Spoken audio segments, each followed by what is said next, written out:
বরিশাল জেলা যুবদলের সদস্য আনিসুর রহমানকে ছুরিকাঘাতে হত্যার ঘটনায় মূল ঘাতক ও তার মা-বাবাকে গ্রেপ্তার করেছে পুলিশ। গ্রেপ্তারকৃতরা হলেন বরিশাল সদর উপজেলার চর আবদানী এলাকার বাসিন্দা মোহাম্মদ আলবি, তার বাবা মোহাম্মদ শরীফুল ইসলাম সুমন ও মা ঝুমুর বেগম।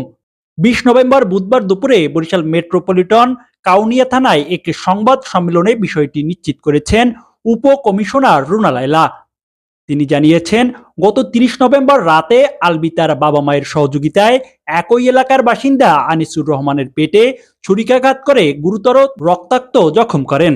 সেই ঘটনায় তাকে উদ্ধার করে প্রথমে বরিশাল শের-ই বাংলা মেডিকেল কলেজ হাসপাতালে ও পরবর্তীতে ঢাকা মেডিকেল কলেজ হাসপাতালে ভর্তি করা হয়। চিকিৎসাধীন অবস্থায় সেখানে মৃত্যুবরণ করলে এ ঘটনায় আনিসুর রহমানের স্ত্রী সোনিয়া বেগম বাদী হয়ে গত ৫ নভেম্বর কাউনিয়া থানায় একটি হত্যা মামলা দায়ের করেন। পরবর্তীতে পুলিশ কমিশনারের নির্দেশনায় ঘটনার মূল রহস্য উদ্ঘাটন ও আসামিদের গ্রেপ্তারের লক্ষ্যে একটি অভিযানিক দল গঠন করা হয়, যার প্রেক্ষিতে মামলার তদন্তকারী কর্মকর্তা এসআই অরজিৎ মণ্ডলের নেতৃত্বে একটি দল তথ্য প্রযুক্তির সহায়তায় ১৮ নভেম্বর রাজধানী ঢাকাতে অভিযান পরিচালনা করেন।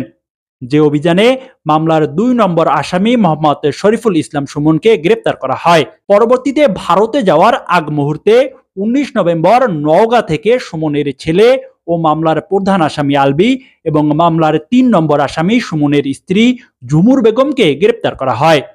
গ্রেপ্তারের পর সবাই প্রাথমিকভাবে হত্যার ঘটনার সঙ্গে জড়িত থাকার বিষয়টি নিশ্চিত করেছেন এবং প্রথমে গ্রেপ্তার হওয়া সুমন আদালতে স্বীকারোক্তিমূলক জবানবন্দিও দিয়েছেন বলে জানান পুলিশের এই কর্মকর্তা।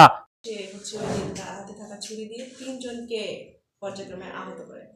চতুর্থ জনকে আহত করার সময় এলাকার লোকজন তাকে ধাওয়া করলে যিনি মারা গেছেন ভিকটিম আনিসুর রহমান তাকে দেখে চিৎকার দিয়ে ওঠে যে আলভি যাচ্ছে। তখন সে ব্যাক করে আনিসুর রহমানকে ছুরিকাঘাত করলে সে ঘটনাস্থলে গুরুতর অসুস্থ হয়ে পড়ে। পরে ঢাকা মেডিকেলে নিয়ে যাওয়ার পর উনি মৃত্যুবরণ করে। তো এই মামলায় ৩ জন আসামি।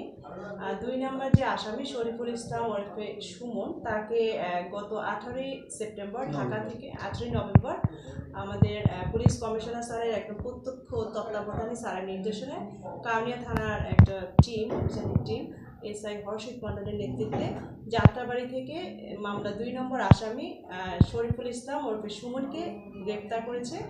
বিজ্ঞ আদালতের মাধ্যমে তিনি বর্তমানে জেল হাজতে আছেন। বাকি ১ নম্বর আসামি আলভি এবং ৩ নম্বর আসামি ঝুমুর আক্তার, তাদেরকে আমাদের তথ্য প্রযুক্তির সহায়তায় আমাদের একই টিম হর্ষিত মণ্ডলের নেতৃত্বে সাব ইন্সপেক্টর নওগাঁ জেলা থেকে তাদেরকে গতকাল রাতে গ্রেপ্তার করা হয়। তো এই ঘটনায় আলামত উদ্ধার আছে, আসামিরা স্বীকারোক্তিমূলক জবানবন্দি দিয়েছে আর পরবর্তী আইনানুগ ব্যবস্থা করবে।